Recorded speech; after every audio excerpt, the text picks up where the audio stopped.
আসসালামু আলাইকুম প্রিয় এইচএসসি লেভেলের শিক্ষার্থীরা, আমরা তোমাদের জন্য হাজির হয়েছি আজকে অর্থনীতির অষ্টম ক্লাসে।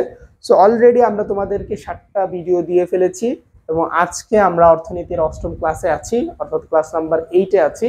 এবং আজকের এই ক্লাসে আমরা শিখব আজকের এই ক্লাসে আমরা কি শিখবো? আজকের এই ক্লাসে আমরা হচ্ছে তোমার সামষ্টিক অর্থনীতি সম্পর্কে শিখবো। অর্থাৎ আমরা গত ক্লাসে শিখেছিলাম ব্যষ্টিক অর্থনীতি সম্পর্কে, আজকে আমরা সামষ্টিক অর্থনীতি সম্পর্কে শিখবো।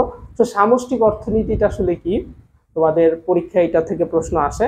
তো প্রথমে যেটা জানতে হবে যে সামষ্টিক যে অর্থনীতিটা আছে সেটার ইংরেজি শব্দটা আসলে কি। তার ইংরেজি শব্দ হচ্ছে ম্যাক্রো। তাহলে তোমাদের যদি পরীক্ষা আসে যে ম্যাক্রো কোন শব্দটির ইংরেজি প্রতিশব্দ, তাহলে আমরা বলতে পারবো যে সামষ্টিকের ইংরেজি প্রতিশব্দ, অথবা এটা আসতে পারে যে হচ্ছে সামষ্টিকের ইংরেজি প্রতিশব্দকে আমরা বলবো ম্যাক্রো। এবং এটা হচ্ছে একটা গ্রিক শব্দ থেকে এসেছে, যে গ্রিক শব্দটার নাম হচ্ছে ম্যাক্রোস। ম্যাক্রোস, এই যে আমি এখানে যে লাল কালার করে রেখেছি, এই ম্যাক্রোস শব্দটি থেকেই হচ্ছে এসেছে, যার অর্থ হচ্ছে বৃহৎ। বৃহৎ মানে হচ্ছে অনেক বেশি বড়। তাহলে আমরা এতটুকু বুঝতে পারছি যে অর্থনীতির বড় বড় বিষয় নিয়ে আলোচনা করা হবে তাকে কি বলা হবে? সামষ্টিক অর্থনীতি বলা। আমরা যদি সংজ্ঞাটা তোমাদেরকে একটু বলে দিই তাহলে আশা করছি তোমরা বুঝতে পারবে। সেটা হচ্ছে যে অর্থনীতির যে শাখায় অর্থনীতির বৃহৎ বৃহৎ বিষয় নিয়ে আলোচনা করা হয় সেই জায়গাটাকে কি বলা হচ্ছে? সামষ্টিক অর্থনীতি বলা হচ্ছে। তো সামষ্টিক অর্থনীতির ব্যাপারটা কি দেখো, যেমন জাতীয় আয়। জাতীয় আয় বলতে কিন্তু এটা পুরো একটা দেশের আয়কে নির্দেশ করা হচ্ছে।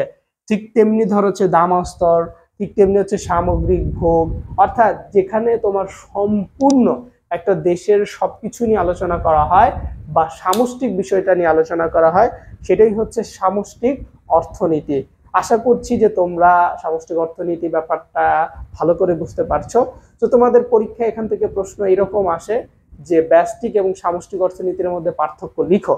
সো যখন বলবে তখন লিখবে যে হচ্ছে যে ব্যষ্টিক অর্থনীতি হচ্ছে ক্ষুদ্র বিষয়, আর হচ্ছে যেমন 1 নম্বর হচ্ছে তুমি হচ্ছে শব্দ উৎপত্তিগত পার্থক্য দিতে পারো, ইংরেজি প্রতিশব্দগত পার্থক্য দিতে পারো, তারপর হচ্ছে তুমি হচ্ছে এটা কোথা থেকে এসেছে দিতে পারো, অর্থগত পার্থক্য দিতে পারো, তারপর হচ্ছে সংজ্ঞাগত পার্থক্য দিতে পারো, চিত্রগত পার্থক্য এরকম দিতে পারো, উদাহরণগত পার্থক্য দিতে পারো।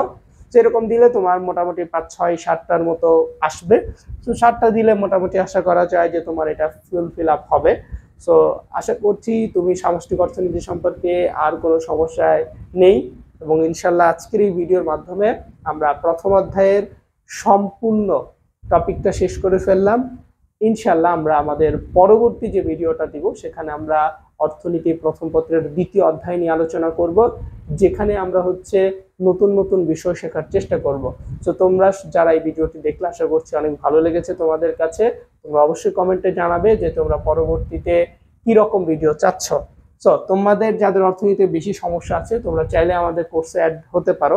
আমাদের কোর্সের নাম্বার হচ্ছে 018181652273। এটা হচ্ছে আমাদের হোয়াটসঅ্যাপ নাম্বার। সো এখানে তুমি আমাকে কল দিতে পারো, তোমার সমস্যা খুলে বলতে পারো। ইনশাল্লাহ আমি তোমার সমস্যাগুলো সমাধান করে দেওয়ার চেষ্টা করব। সো তুমি 25 ব্যাচ হও, 26 ব্যাচ হও, তুমি 27 ব্যাচের শিক্ষার্থী হলেও এখানে ভর্তি হতে পারবে, কোনো সমস্যা নেই। ঠিক আছে? সো আশা করছি যে তোমরা সবাই বুঝতে পারছো এবং সবাই ভালো থাকবে, সুস্থ থাকবে। দেখা হবে আমাদের পরবর্তী আরেকটি ক্লাসে ইনশাআল্লাহ। আসসালামু আলাইকুম।